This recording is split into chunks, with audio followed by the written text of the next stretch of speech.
नमस्कार, आप देख रहे हैं सिटी पोस्ट लाइव और मैं हूं दीपक शर्मा। चिराग पासवान ने किया है तेजस्वी यादव को सपोर्ट। कहा है कि अपराध तो बिहार में बढ़ा है। अब यह कहने के बाद लोग पूछ रहे हैं कि इस बार भी चिराग पासवान बिहार विधानसभा चुनाव में कोई खेल करने वाले हैं क्या? क्या प्लान है चिराग पासवान का? मोदी सरकार में कैबिनेट मंत्री और लोजपा रामविलास के सुप्रीमो चिराग पासवान ने राजद के युवराज तेजस्वी यादव का समर्थन कर दिया है। चिराग पासवान ने कहा है कि मैं तेजस्वी यादव की इस चिंता के साथ सहमति रखता हूं कि बिहार में क्राइम बढ़ा है और क्राइम को सरकार कड़े कदम उठाकर पूर्णतः नियंत्रण में लाए। चिराग पासवान ने कहा कि तेजस्वी यादव ने यह चिंता जाहिर की है और मैं भी इसका समर्थन करता हूं। चिराग यहीं नहीं रुके, उन्होंने इस तर्क को एकदम गलत बताया कि लालू राबड़ी की सरकार की तुलना में क्राइम कम है। चिराग ने कहा कि मैं इस सोच का व्यक्ति नहीं हूं कि if my crime is lesser than yours that means there is no crime. मतलब कि अगर मेरा क्राइम का रेट आपके क्राइम के रेट से कम है तो इसका यह मतलब नहीं है कि कोई क्राइम नहीं है। उन्होंने कहा कि मैं कतई इस सोच का पक्षधर नहीं हूं। हम आपको सुनाते हैं कि चिराग पासवान ने क्या कुछ कहा है। बहरहाल उन्होंने ये चिंता जाहिर की है, मैं भी उनकी इस चिंता के साथ सहमति रखता हूं और इस अपराध को सरकार कड़े कदम उठाकर पूर्णतः नियंत्रित करेगी। मुख्यमंत्री जी पहले भी ये कर चुके हैं। उन्होंने लंबे समय तक अपराध को नियंत्रित करने का कार्य किया।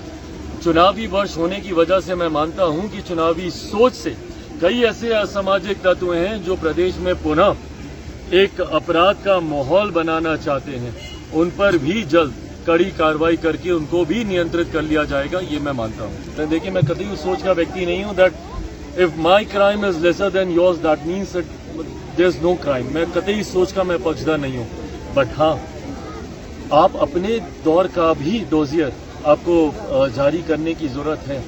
90 के दशक में जिस तरीके से अपराध था, मैं मानता हूँ कि अगर आज भी एक भी आपराधिक घटना होती है तो वो हमारे लिए, हमारी सरकार के लिए चिंता का विषय होना चाहिए। और मुख्यमंत्री जी इस बात को लेकर यकीनन चिंतित भी हैं और सरकार कोई ऐसी ठोस कार्रवाई नहीं छोड़ेगी जिसकी वजह से अपराध को नियंत्रित। अब चिराग पासवान के इस कड़े तेवर का क्या मतलब निकाला जाए?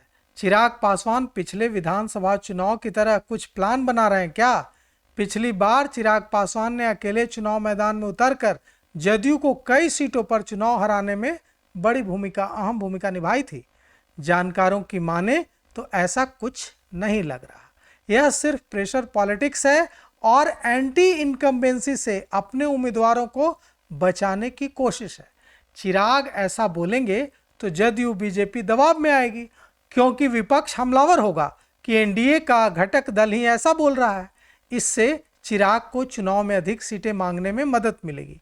वहीं जब वे अपने ही गठबंधन की सरकार के खिलाफ बोलेंगे तो जनता में, खासकर युवाओं में यह मैसेज जाएगा कि चिराग जनता की चिंता करने वाले नेताओं में से हैं और आम लोगों के हित में अगर उन्हें अपनी ही सरकार के खिलाफ बोलना पड़ता है तो इससे वे पीछे नहीं हटते।